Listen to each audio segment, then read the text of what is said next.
कि मात्र सामाजिकरण के सोपानों का ही हम अध्ययन कर रहे थे, जिसके अंतर्गत उन्होंने शौच अवस्था, मातृत्व अवस्था, मौखिक अवस्था के बारे में बताया था। तो मातृत्व सोपान ये अवस्था सामान्यतः चौथे वर्ष से प्रारंभ होती है तथा 12-13 वर्ष की आयु तक चलती है।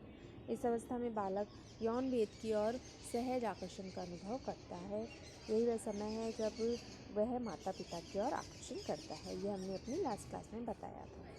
तो कहने का तात्पर्य है कि इस अवस्था में यौन भावना इतनी अधिक विकसित हो जाती है कि वह माता पिता से ईर्ष्या करने लग जाता है। यह अवस्था आती है चौथे से 12-13 वर्ष तक। इस अवस्था में सामाजिकरण की प्रक्रियाओं को 2 रूपों में देख सकते हैं: सामाजिक भूमिका से तादात्म्य तथा सामाजिक समूह से तादात्म्यकरण।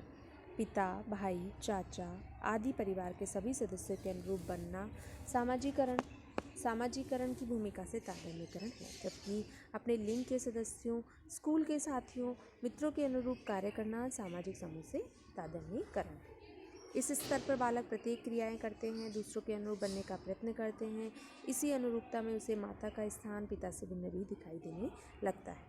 दिमाग की भूमिका सामाजिकरण की प्रक्रिया में सर्वाधिक होती है, लेकिन यह तादात्म्यकरण प्रक्रिया तब अधिक सफल होती है जब परिवार में 4 परिस्थितियां संभव हो, जैसे पुत्र को पिता का, पुत्री को माता का पूरा स्नेह मिले, बालक जिस सदस्य को अपना आदर्श मानते हैं उसका बच्चों से घनिष्ठ संबंध हो, परिवार के अन्य सदस्य बच्चे को पिता में निष्ठा रखने में प्रोत्साहित करते हैं।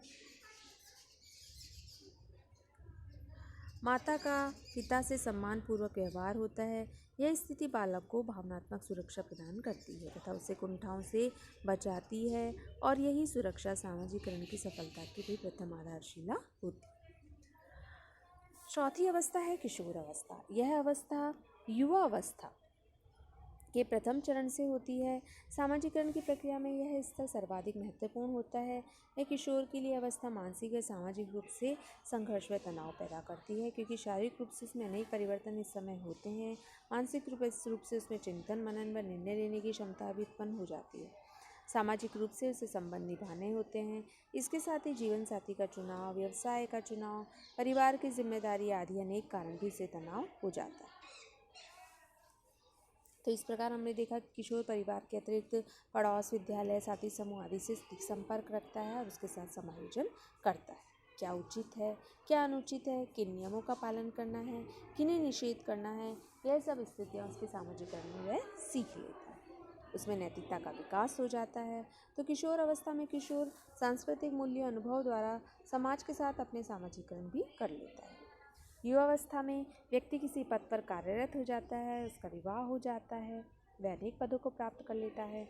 पद यहाँ पे एक ऑफिस में काम करना ही पद नहीं होता है। पद समाजशास्त्र की परिभाषा में पद होते हैं, जिसे वह पिता बन जाता है, पति बन जाता है, भाई, चाचा, अनेक पद ग्रहण कर लेता है। वह नई नई परिस्थितियाँ प्राप्त कर लेता है, उन्हें व्यवहार करना सीख लेता है और उनके अनेक उत्तरदायित्व आ जाते हैं, जिनके कारण उसे कई बार भूमिका संघर्ष का भी सामना करना पड़ता है, क्योंकि विभिन्न परिस्थितियों का एक साथ पालन करना भी कठिन हो जाता है।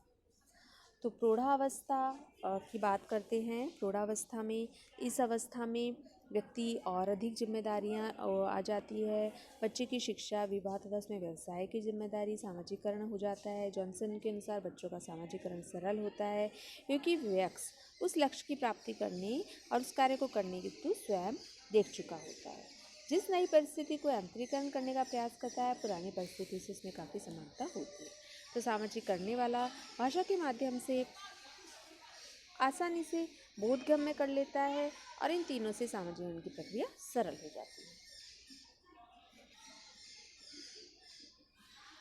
फिर आती है वृद्धावस्था। सामाजिकरण की प्रक्रिया वृद्धावस्था में भी चलती रहती है। इस अवस्था में व्यक्ति अनेक परिवर्तन आ जाते हैं। वह व्यवसाय से सेवानिवृत्त हो जाता है, परिश्रित रहना पड़ता है, परिवार की वृद्धि से वह दादा नाना बन जाता है, अधिक कार्य ना सकने के कारण अपने को भार समझने लगता है, तब पीढ़ीगत भेद के कारण नवीन पीढ़ी से उसका सामंजस्य नहीं हो पाता, जिससे वह कुंठाग्रस्त हो जाता है, लेकिन फिर भी वह उनके साथ सामाजिकरण करता होता है, कुछ ना कुछ नया सीखता रहता है। तो इस प्रकार कुल मिलाकर सामाजिकरण की जो प्रक्रिया है वो निरंतर चलती रहती है।